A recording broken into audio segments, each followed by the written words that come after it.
Well, aloha everybody out there in YouTube land, Facebook land, Never Land in the land of the rubber band. Yeah, this Chief. A while back I saw a guy's video on homemade mill, and what he was basically doing was poking holes and to form a set of pliers. And what you see here is the culmination of stuff I had gathered over time. A lot of you in the garage gang, you already know the story about this milling machine, how it came to be. Ron, the wrecking yard from Canada, up in the Alberta area, I believe. He built a shaft that's part of this chuck. So those of you who think chucks will fly off and hurt somebody, yeah. But this one, the shaft that's in here is threaded, and this is a threaded on chuck. It won't come off. I also have this adapter made by the wrecking yard. TWY, I don't know if you guys can see the stamp, the wrecking yard. Ron made this for me. It takes my half inch mill, and this is a real deal. I have this mill on the lowest speed setting. You have your X and your Y axis. So this is truly a homemade milling machine. Until you have this table, this milling table, this cross slide table, your homemade milling machine is still just a drill press. This is the key to everything. I have one vise down there. I have another smaller vise over there. I have some clamp down set coming in. I have this plate that I had drilled several months back. I can use it as an end stop. Let's see, somewhere around here I have the holes lined up. So let's see, I think it was here I had the holes lined up. Yeah, basically lined up for an end stop. Just a piece of heavy wall angle iron. All you gotta do is just drill the holes where you need them and set them up on your cross slide table, and you got yourself a stop. You have a stop for your for any kind of milling, any kind of mill work, and it'll so that you can replicate everything that you make. I'm one of those guys that work on a very, very, very tight budget.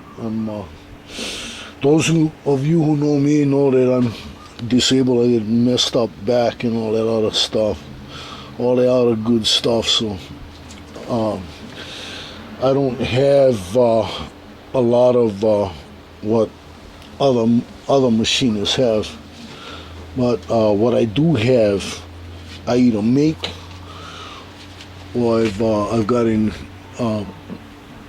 people help me by making it. If you want to learn more about this this trade, We got good people in the garage gang. All of us are well knowledgeable. We know our stuff. We've been doing this for years.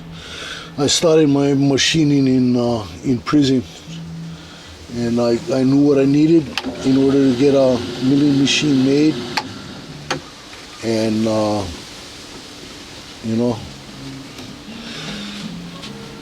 when I hooked up with the garage gang, you know, that was what really helped me get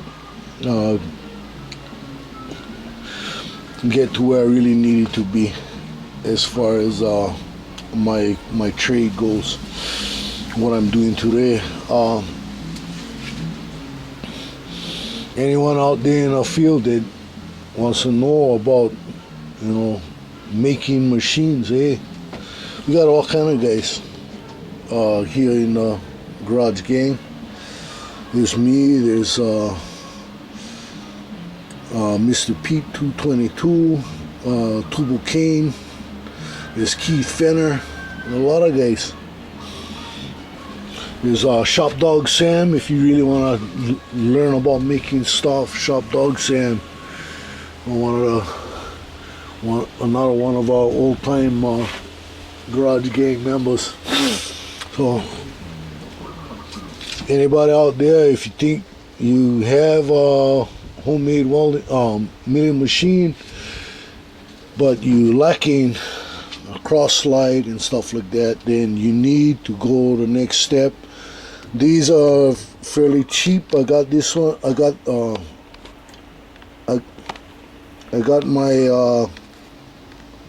my cross slide table from Enco.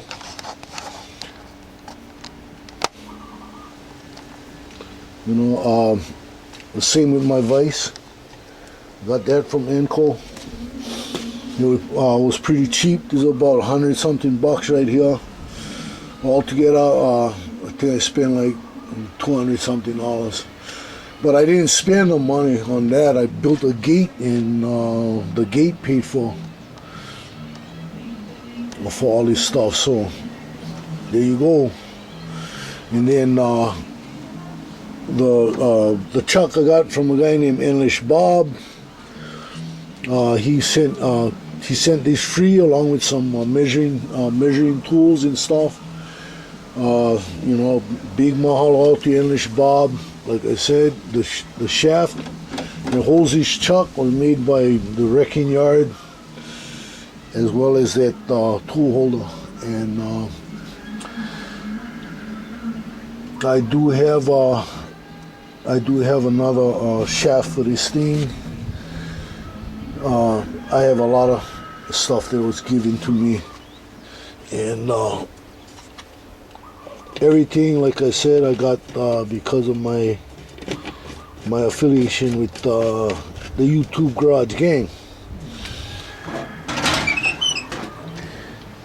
Want to learn more about this stuff? Either go to the sites or come check us out. YouTube Garage Gang, we got a whole bunch of us. You know, look up the YouTube Garage Gang channel. It'll take you to the guy who started it all, and from there you'll find the rest of us here on YouTube. These are cheap Ryobi, only cost me about 120 bucks. Look at that. You gotta meet, you know, a real milling and drilling machine. Because of the height, the table height constraint, you know, I can't get short enough bits to drill holes. So what I usually do is I'll start out by drilling a pilot with a center drill, because the center drill bit is short. And then I'll take my mills, my end mills, they're all center cutting, and I'll start opening them up. I'll open up the holes until I get the size I want. I start out with a center drill like that, and I do have some shorter. I have some other drill bits that are not bad. I'm in the process of picking up a Deming set, which would help.